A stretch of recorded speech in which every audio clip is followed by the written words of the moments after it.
लाख करोड़ों कोई गिनती नहीं। तो कहा गया श्लोक में तद सुनवंती, यदि कोई भगवान की कथा को सुनता है, क्या होता है उसे, यदि कोई सुनता है तो कहता है तद भी पठंती, या कोई सुनता हो भागवत कथा, अगर नहीं सुन सकता है तो पढ़े, तद पठंती। यदि कोई पढ़ रहा है तो क्या होता है, तद विचारणम पढ़ो, या कोई उसको विचार कर रहा है मन में कि हाँ मैंने कथा सुना। प्लेट दो, छोटा प्लेट बैठा के रखेंगे, गिरेगा नहीं, छोटा प्लेट दो।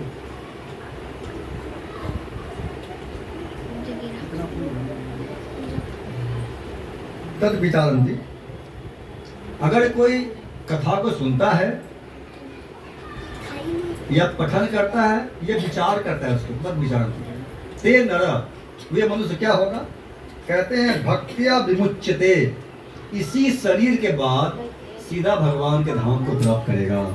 हरे कृष्णा कृष्णा कृष्णा हरे हरे, हरे राम राम राम हरे हरे।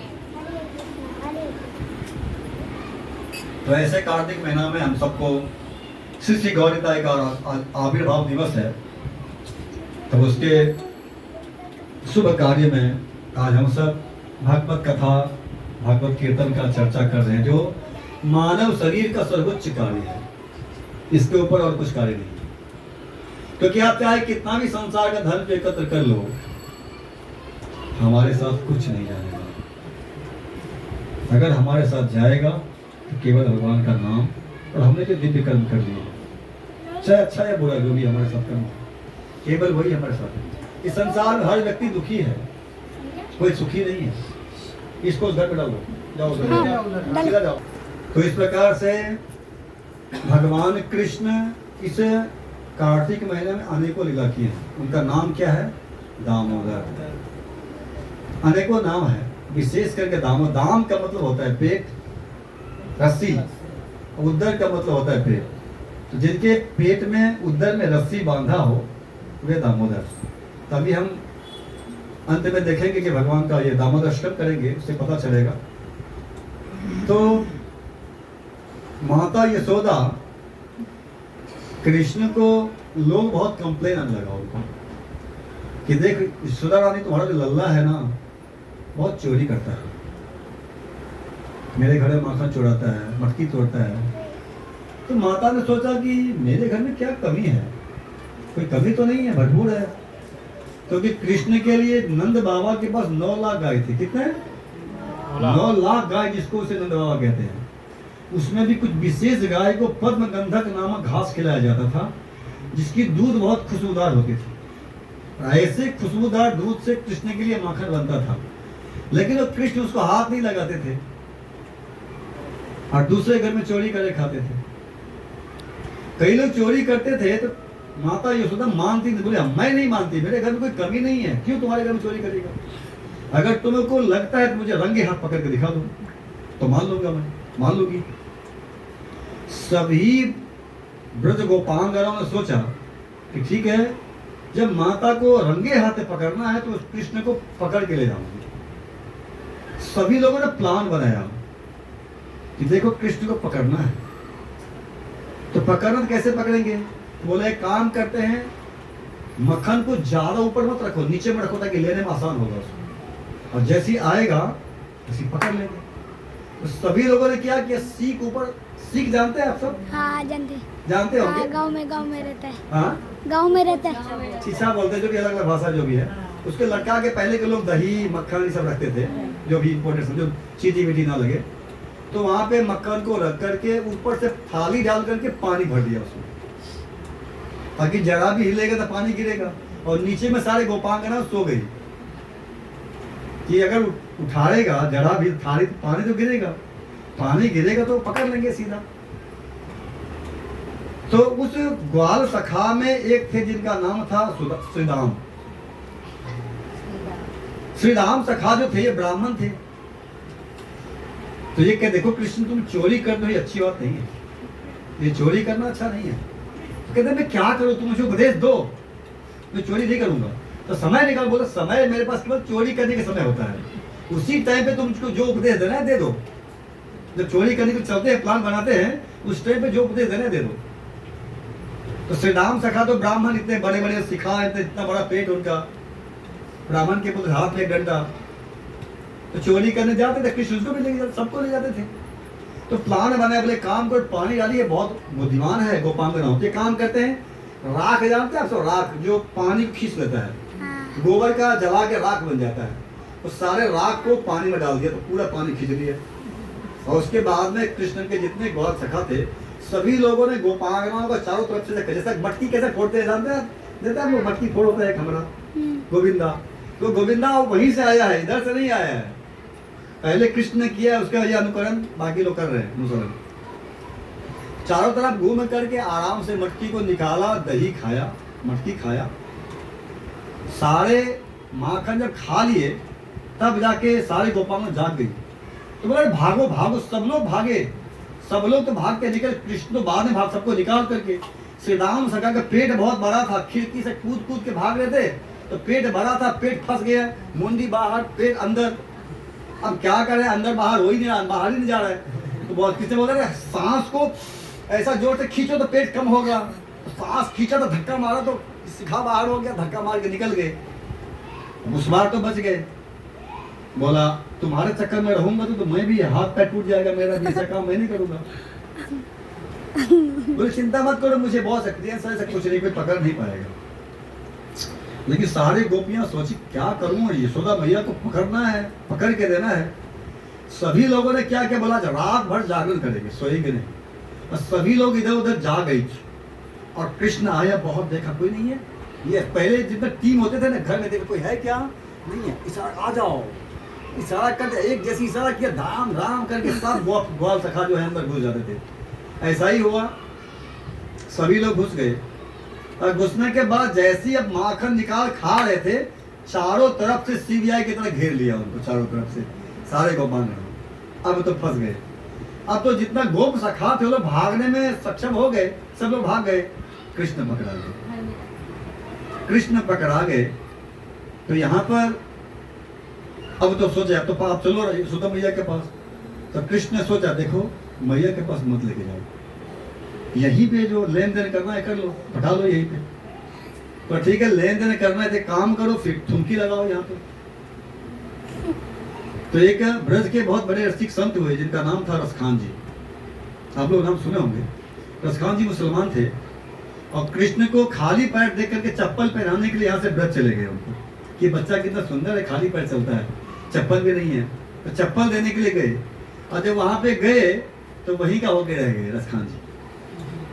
तो रसखान जी एक अपने लाइन में लिखते हैं कि मानुष हो तो वो रसखान, बसे ब्रज गौकुल गांव के ग्वालन। कहते हैं भगवान अगर फिर से मुझे आप मनुष्य शरीर दोगे, अगर मैं फिर से मनुष्य शरीर प्राप्त करूं, तो अगर मनुष्य शरीर मिले, मानुष हो तो वो रसखान, बसे ब्रज गौकुल गांव के ग्वालन। तो मुझे क्या करना, गौकुल में किसी ग्वालनी बना देना मुझे। क्यों ग्वालनी बनाना, ग्वालनी क्यों, कि ग्वालनी जो है वो तो भगवान को सर्वोत्कृष्ट प्रिय है। जगुल की जो भक्ति है उस सर्व गोपियां की भक्ति सर्वोत्कृष्ट है, अत्यंत प्रेम भगवान गोपियों से करते हैं। और गोपियों में सर्वश्रेष्ठ श्रीमती राधा रानी है। इसलिए कहते हैं रसखान जी कि अगर आप मुझे मनुष्य बनाना तो गौकुल में किसी ग्वालनी को बना देना। बसे ब्रज गौकुल गाँव का जो पशु हो, अगर पशु अगर आप चाहो तो पशु बना सकते हो। अगर पशु बनाओगे क्या करना, जो पशु हो तो कहाँ बस मेरो, चरंती नंद के धेनु महाराज। यदि पशु बनाओगे ना तो नंद बाबा के जो धेनु महाराज जो गौशाला है ना, उस गौशाला की बछड़ा मुझे बनाना। बछड़ा क्यों बनाना, ठाकुर जी क्या काम है उनका, ठाकुर जी काम बछड़ा चराना है। छोटे छोटे बछड़े को चराते हैं। जब झुंड में सब गाय तो आगे हो जाती है, बछड़ा पीछे रहता है, तो बछड़ा को पीछे से ऐसा जगह हाथ लगाते हैं ठाकुर जी ना, तो बछड़ा को उसमें बहुत आनंद आता है। तो कहते हैं मुझे बनाना, क्या बनाना, बछड़ा बनाना। और प्रभु आप हो सकता है मुझे पत्थर बनाना हो, यदि पत्थर बनाओगे ना, ताहन हो तो वही गिरी को, तो मुझे कहाँ रखना, आप गिरिराज जी के चरण में रख देना, ताकि सभी लोग आकर के मैं गिरिराज जी के चरण में पड़ा रहूंगा, वहीं पे मैं पड़ा रहूंगा। और यदि खग हो, यदि आप पक्षी बनाओगे, यदि खग हो तो कहाँ बस मेरो, तो कहते खग हो तो वही गिरी को जहाँ क्षेत्र कारण, और जब खग हो तो मिली कालिंदी कूल कदम के डाल। यदि आप मुझे पक्षी बनाओगे तो कालिंदी नदी जो यमुना नदी है उस किनारे में जो कदम का वृक्ष है उसके ऊपर मुझे आप डालना है। रसखान जी बड़े रसिक संत हुए, तो रसखान जी एक और लाइन लिखते हैं, तो जब गोपियां पकड़ लिया उनको तो बोला ठुमका लगाओ, तो बोले अब माता के पास जाऊंगे इससे अच्छा ठुमका लगा लेता हूँ। तो सारे गोपियां नृत्य कर रही है, बीच में कृष्ण ठुमका लगा रहे, और जब कृष्ण थक जाते थे, अब देखे थक गया बच्चा है ना, थक गया ना, तो उसको ऐसा हाथ लगा के गौर में हाथ लगाइए तो छाछ पिला रही है उसको। तो छाछ पिलाते हुए देखा रसखान जी, तो रसखान जी लिखते हैं कि शेष महेश गणेश गिनेश, शेष महेश गणेश दिनेश सुरेश, जाहि निरंतर गावे, जाहि अनादि अखंड आनंद अभेद सुभेद बतावे, नारद से सुख व्यास रचो, तो तार तो पड़ न पावे, ताही अजीर की छोहरिया, छछिया भर छमसते ना चंसारे। जिनको बड़े बड़े देवता एक सेकंड के लिए अपने मन में एक क्षण के लिए बंद नहीं कर पाते, बड़े बड़े ऋषि जिनका गान करते हैं, ऐसे जो क्षीर सागर में लेटे हुए, दूध दही के सागर में भगवान लेटे हैं, ऐसे भगवान ठाकुर जी कुछ ग्वालिनी के छाछ पे ठुमका लगा रहे हैं। तो क्या है? यह है प्रेम। माता जान गई कि हो ना हो ये कंप्लेन जो कर रहे हैं लोग, तो हो सकता है भाव का अंतर है, क्योंकि माता जो मक्खन बनाती तो माता नहीं बनाती थी, सारे सेविका बनाती थी, तो भाव का अंतर है। तो भगवान क्या है? भाव गए जनार्दन, भगवान भाव के मुख है। भगवान कहते गीता में, हे अर्जुन पत्रम पुष्पम फलम तोयम यो में भक्तिया परिचरी, कोई में एक तुलसी का पत्र दे, तुलसी दल मात्रे ना उज्ज्वल चुलके नवा, विकृत तो आत्मा भक्ते भयो भक्त वत्सल। कोई एक तुलसी पत्ता को लेकर के गंगाजल में मिला करके और चंदन लगा करके कहीं कोई भगवान के चरण में डालता है तो क्या होता है? कहते हैं विकृतो, मैं अपने आप को बिक जाता हूं उसके हाथ से। किसके हाथ से? भक्तों के हाथ से। भक्ते भयो भक्त, कुछ नहीं चाहिए उनको, केवल हृदय प्रेम चाहिए। इस संसार में हर व्यक्ति दुखी है, चाहे पति हो, पत्नी हो, बड़े बड़े करोड़पति हो, अरबपति हो, खरबपति हो, सभी दुखी हैं। अपने अपने कर्म को कर करके ये समझिए कि मेरी भगवान की भक्ति कितना हो रही है, उतना मैं डिग्री मेरे लिए मेरा हो रहा है। बाकी बच्चों में, परिवार में, पति में, देश में, समाज में जो टाइम लगा रहे हैं, ये हमारे लिए नहीं हो रहा है, ये तो दूसरों के लिए हो रहा है। हमारे लिए क्या हो रहा है? हम जो भगवान का नाम ले रहे हैं, भगवान की भक्ति कर रहे हैं, भगवान की सेवा कर रहे हैं, केवल ये हमारे साथ जाएगा। बाकी हम तो लेन देन कर रहे हैं, ये इनसे मेरा कोई लेन देन है तो आज मेरे मित्र है, मेरे पति है, मेरे भाई है, मेरे दसू है, कर्म खत्म हो जाएगा, वो कहाँ मैं कहाँ कोई पता नहीं है। कौन जानते मेरा पत्नी कौन था पिछले जन्म? कोई बता सकता है? मेरा पति कौन है कोई बता सकता है? कोई मेरा बच्चा है, कोई मेरा बाप है? कुछ नहीं, सब कर्म की गति है। हम सब कर्म के बंधन में पड़े हैं, इसलिए लेन देन कर रहे आए हैं। लेन देन पूरा हो जाएगा, आप कहाँ, मैं कहाँ, कौन कहाँ, कोई ठिकाना नहीं। जरूरी नहीं कि भारत भूमि में आएंगे, हो सकता है पाकिस्तान में जाएंगे, अरब कंट्री में जाएंगे और चले जाएंगे, 84 लाख योनि कहीं भी जाएंगे, कोई ठिकाना नहीं, अपने कर्मानुसार जाएंगे। इसलिए बुद्धिमान व्यक्ति जो है वो क्या करना चाहिए? भगवान का भजन करना चाहिए। माता जान गई भाव का अंतर है। भाव का क्यों अंतर है? जैसे मान लो आप कहेंगे भाव क्या होता है? भाव का बहुत अंतर होता है। जैसे मैंने इससे पहले भी कथा किया था, उदाहरण दिया था। कोई होटल में खाना खाने के लिए जाता है तो वेटर उसको परोसता है, भोजन परोसता है ना, सब कुछ जो ऑर्डर करो परोसता है। तो परोसता कैसा है? वेटर आएगा तो पहले आपको मेनू दिखाएगा, आप जो चूज करो फिर लेके आएगा, प्लेट लगा निकालेगा, पानी डालेगा, प्लेट में डालेगा, चम्मच डालेगा, सब करता है, सेवा करता है। क्यों करता है वो इतना सेवा? इसलिए करता है कि जाने के टाइम पे कोई टिप दे उसको, थोड़ा 50-100 रुपये दे दे, इसलिए भाव उसका वही है और कोई भाव नहीं है, इसलिए सेवा करता है वो। और एक गृहिणी जो है, एक पत्नी, एक माता है, वो भी भोजन पका के अपने पति को, अपने बच्चों को भोजन कराती है। क्यों? उनका ये भाव होता है कि मेरा पति या मेरा बेटा ये भोजन खा पुष्ट बनेगा, मजबूत बनेगा, बुद्धिमान बनेगा। भाव का अंतर है कि नहीं? दोनों का काम एक ही है, भोजन कराना, कि दोनों का भाव अंतर है। माता जान गई। माता ने क्या किया, कहते एक दाह गृहदासीसु, एक दिन दीपावली का दिन था। गृहदासीसु कट होता है माताओं को केवल गृहिणी कहा गया है, अर्थात माताओं के लिए वैराग्य जीवन नहीं है। केवल घर में रह करके अपने पति की, अपने बच्चों की सेवा करना, भगवान का भजन करना, यही सर्वोच्च कार्य है। अगर कुछ भी ना करे, कुछ भी ना करे, उसके पति जो पुण्य कर्म कर रहे उसका आधा उसको हो जाएगा अपने आप, अर्धांगिनी। चाहे जो भी पति पुण्य कर्म कर रहे हैं, आधा उनको पत्नी में चला जाएगा। यज्ञ कर रहे हैं, आधा पत्नी में जाएगा, 100% शास्त्रों का मानना है। तो इसीलिए स्त्रियों के लिए क्या गया, गृहिणी कहा गया है। सविता माता को यहाँ पे गृहिणी कहा गया है। तो गृहिणी को चाहिए कि घर में रह करके स्त्रियां को किसी भी प्रकार से आजाद नहीं दिया गया है, स्वतंत्र नहीं होता है। कुमारी अवस्था में पिता के संरक्षण में होती है, जब विवाह हो जाता है तो पति के संरक्षण में होती है। जब पति गृहस्थ जीवन से अवकाश लेकर के वहां पर संन्यास लेते हैं तो युवा पुत्र के संरक्षण में होती है, हर प्रकार से घर में रहकर। इसलिए कहा गया यहाँ पे गृहिणी, गृहदासीसु, इस शब्द आया है भागवत में। कहते हैं यशोदा नंद गहनी, सुधा माता जो है नंद बाबा के जो है धर्म पत्नी है। और ये क्या कर रही है, कर्मंतरे नियुक्तासु, एक दिन नया वस्त्र पहन करके, रेशम का वस्त्र पहन करके, गजरा लगा के, चूड़ी पहन के, शुद्ध होकर के क्या करने बैठी। कहते हैं कर्मांतरे नियुक्तासु निर्मंतम स्वयं दधी, दही मथने के लिए स्वयं बैठ गई। अब कई लोग कहें कपड़ा पहनने क्या बहुत जरूरी है, भगवान का भोग बना रहे हैं तो शरीर शुद्ध होना चाहिए।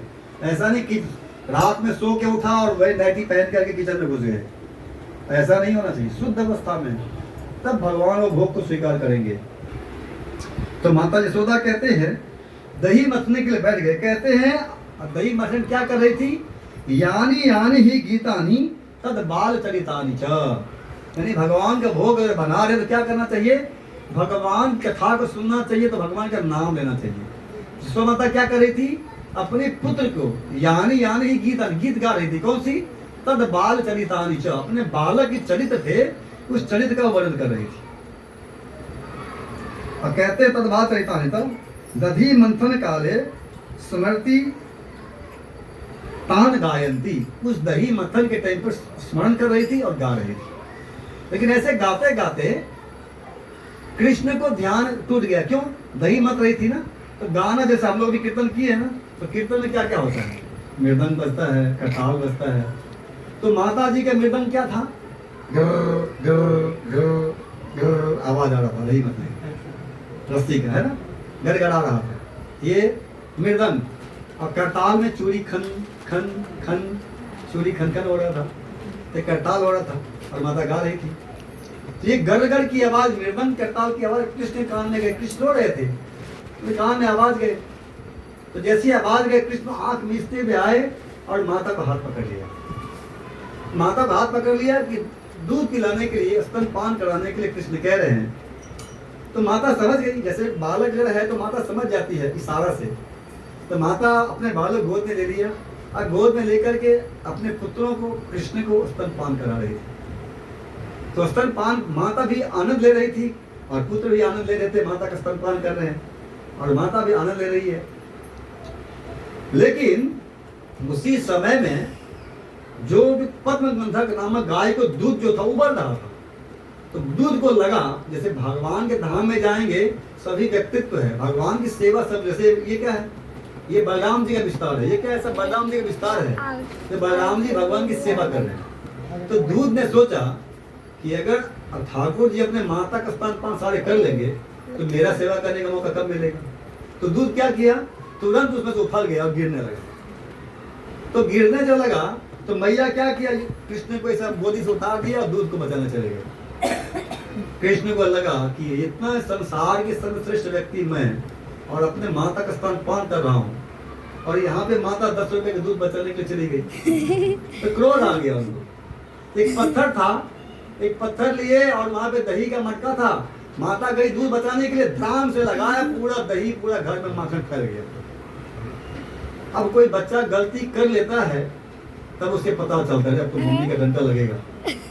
तो कृष्ण समझ गए कि अब तो फूट गया, अब तो मैया तो डांटेगी। तो कृष्ण वहां से उस घर से भाग निकले, तो भागे दूसरे घर में गए। उस घर में एक उखल था, उखल के पीछे लेके छुप गए। लेकिन भाग जब गए, मैया जब आई तो देखा तो बहुत क्रोधित हो गई, क्योंकि मैया को देखा तो समझ गई दूसरे काम नहीं, कृष्ण का ही काम है। और छोटे छोटे पैर के निशान थे उसके ऊपर, दही फैल गया था, छोटे छोटे चरण कमल के निशान थे। तो माता को कृष्ण को ढूंढने में ज्यादा परेशानी नहीं हो। जैसी माता को देखा कृष्ण आ रहे हैं, तुरंत कृष्ण उखल से कूद करके भागने लगे।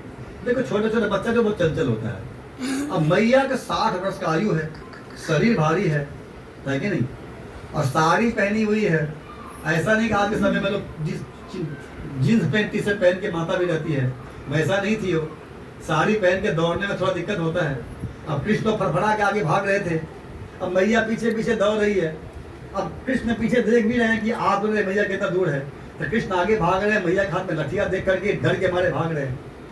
तो इसलिए सत्यव्रत मुनि जो है यहाँ पर 8 श्लोक में बहुत ही सुंदर अष्टकम गाते हैं, जो हम अभी गाएंगे। आप सभी आरती करेंगे, हम गाएंगे। तो कृष्ण जो है अल्टीमेटली भगवान माता के हाथ में पकड़ा गए, और जब यशोदा मैया के हाथ में आ गए तो कृष्ण कांपने लगे डर के मारे। कहते हैं जिनकी नजर से पूरे काल भी भयभीत होता है। कहते एक बार नजर को टेढ़ा करते तो पूरे ब्रह्मांड हिल जाता है। भगवान कहते माया दक्षिण प्रकृति स्थिति चतुराचरम हेतु नाने कौनते जगत भी परिवर्तन, मेरे आंखों के सारे से अनंत कोटि ब्रह्मांड चलते हैं। ऐसे कृष्ण अपने माँ के हाथ में लाठी देख करके कंपित मान हो रहे हैं। रुदंतम मोह नेत्रम, रो रहे थे, आंख मिच रहे थे, तो आंख में जो काजल था पूरा काजल धुल रहा था, और कंठ में जो तीरों का जो मोती का माला था कांप रहा था डर के मारे। तो मैया मान लो कि बच्चा होता है, बड़ा गलती कर दिया, माँ को बहुत क्रोध आता है, क्योंकि बच्चा जो बहुत भयभीत हो जाता है ना, तुरंत माँ को दया आ जाता है ना, तुरंत, क्योंकि संतान है ना। तो माता को लगा कि बहुत डर गया, छड़ी को फेंक दिया, लेकिन क्रोध था, बोला सबक सिखाऊंगी जरूर। तुरंत रस्सी लेके आई और रस्सी लेके उनको उखल में बांधने का प्रयास किया। कृष्ण बांधने का प्रयास किया पर बांध नहीं रहते, पूरी रस्सी पेट में आने के बाद 2 इंच छोटा हो जाता था। घर के सारे रस्सी को जोड़ दिया, जितने रस्सी थे सारे रस्सी को जोड़ दिया, फिर भी 2 उंगली छोटा पड़ा। ये छोटा क्या है? भक्तों का प्रयास और भगवान की कृपा।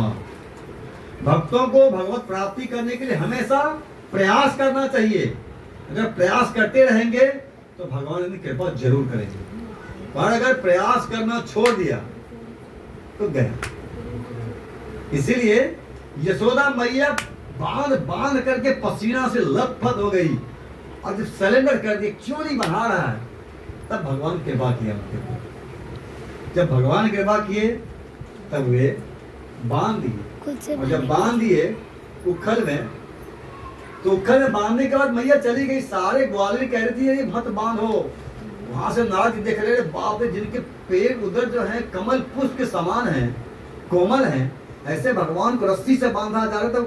उधर सारे देवर्षि को जान निकल रही है, लेकिन क्या करे, मैया पुत्र का लीला चल रहा है, कौन बोले बीच में भाई, कौन बोल सकता है। तो केवल दर्शन मतलब लीला का दर्शन कर सकते हैं, बीच में भगवान लीला को देखना जी नहीं कर सकते। तो इस प्रकार से बांध दिया, और बांधने के बाद में जब भगवान बंधा गए तब भगवान को याद आया उनके जो भक्त थे, तो एक व्यक्ति को श्राप दिया था। तो भगवान उस दोनों वृक्ष, 2 वृक्ष उनके आंगों 2 वृक्ष थे, उनका नाम था यमला अर्जुन। 2 वृक्ष के बीच से भगवान निकले, और जैसे धक्का लगाए वैसे जो वृक्ष 3 किलोमीटर फैला हुआ था। कितने किलोमीटर में? हम लोग गए थे उखल बंधन, जो वृंदावन गए होंगे भी देख के दर्शन करके आए। उखल बंधन, वही उखल बंधन, वही भगवान को बांधा था, और वहीं पे 3 किलोमीटर वृक्ष फैला हुआ था यमला अर्जुन। तो 3 किलोमीटर का विशाल वृक्ष था। कृष्ण ने एक ही धक्का में द्राम से उस वृक्ष को गिरा दिया। सभी लोग को लगा बाप रे कहाँ वज्रपात हो गया, सभी लोग दौड़ करके आए। लेकिन जैसे वृक्ष गिरा उस वृक्ष में से 2 दिव्य पुरुष निकले और दिव्य पुरुष निकल करके भगवान की स्तुति करने लगे कि धन्य है आपके भक्त, धन्य है नारद मुनि, जिनकी श्राप से आज मैं भगवान के धाम को जा रहा हूं। अहिल्या माता भी यही कहती है। जब अहिल्या माता को भगवान श्री रामचंद्र ने चरण लगाया, अब पत्थर जब अहिल्या बन के दिव्य शरीर बन के जब भगवान के धाम में जा रही थी, तो माता अहिल्या कहती है, मुनि श्राप जो दीन अति बल कीना, परम अनुग्रह मैं माना। वाह, क्या मेरे पति मुनि श्राप दिया मुझे, बहुत अनुग्रह किया मुझ पर। अगर मुझे श्राप ना दिए होते तो आज मैं भगवत धाम को प्राप्त नहीं कर पाती। तो साधु का श्राप भी वरदान बनता है, कृपा ही होता है। साधु का डांट भी देना तो आशीर्वाद है, उसे स्वीकार करना चाहिए, समझा महाप्रभु? है ना। तो इस प्रकार से वे नलकुंवर और मणिग्रीव जो हैं, ये भगवान की स्तुति करते कहते प्रभु धन्य है। तो कहते हैं एक बार क्या हुआ, कहते हैं रुद्रो अनुचरो भूत्वा, ये दोनों बता रहे हैं कि एक बार मैं रुद्रो अनुचरो भूत्वा, मैं शिव जी का पार्षद था। पहले जन्म में कौन था? शिव जी का। अब जिसको थोड़ा भौतिक धन या पोजीशन मिल जाता है, अहंकार आ ही जाता है। मान लो कोई प्रधानमंत्री का पीए बन जाए तो बड़े बड़े मंत्री को झटक देता है वो। अभी टाइम नहीं है साहब के पास, बड़े बड़े एमएलए को एमपी को झटक देता है। और शिव जी का अनुचर है मान लो, तो कितना उनको होगा। जब भक्त होगा उसको घमंड नहीं होगा, जो भक्त नहीं होता है उसको अहंकार आ ही जाता है, पावर का, पोजीशन का, धन का। जिनको अहंकार था किसका? शिव जी का भक्त कि शिव अनुचरो भूत्वा। और फिर कहते हैं सुपतो धन दाज्यो, और दूसरा क्या था उसका कि धन के जो देवता हैं कुबेर, जो देवता के जो कोषाध्यक्ष कुबेर हैं, उनके पुत्र थे। अब मान लो कोई पुलिस वाला का बेटा है, नेता का बेटा है, जब गाड़ी से चलता है ना वो, उसको लगता है रोड मेरे बाप का हो गया, सिंगल विंगल तोड़ करके भागता है वो। और कोई पकड़ भी लिया तो कोई डर नहीं है उसको, पिताजी को फोन करूंगा तुरंत छोड़ देगा। वैसा ही उसको क्या घमंड था कि मेरे पिताजी सबसे बड़े ऐश्वर्यवान है, धन के राजा थे कुबेर। ये दोनों घमंड। तो तीसरा कहते हैं कैलाश बने रम्य। अब तीसरा क्या है? कैलाश में जाकर के उपवन, कैलाश के उपवन में, कैलाश क्या? धाम, शिव जी का धाम है ना, तो धाम हुआ तो कैलाश बने। अब मंदाकिनी मद उत्कटः, और कैलाश में भी मंदाकिनी नदी बहती है। क्या बहती है? गंगा नदी है मंदाकिनी, है ना। मंदाकिनी नदी है। ये नदी इतनी परम पवित्र है, इनके जल अगर आप पियोगे ना, निकालो और पी लो, कुछ फिल्टर किया है वो, एकदम प्यूरिफाई है। 10 फीट नीचे जाओ तो भी जमीन शीशा दिखेगा आपको, इतना शुद्ध पानी है मंदाकिनी। ये कहाँ पे है? ये केदारनाथ में। आप जाएंगे तो केदार मंदाकिनी नदी बहती है।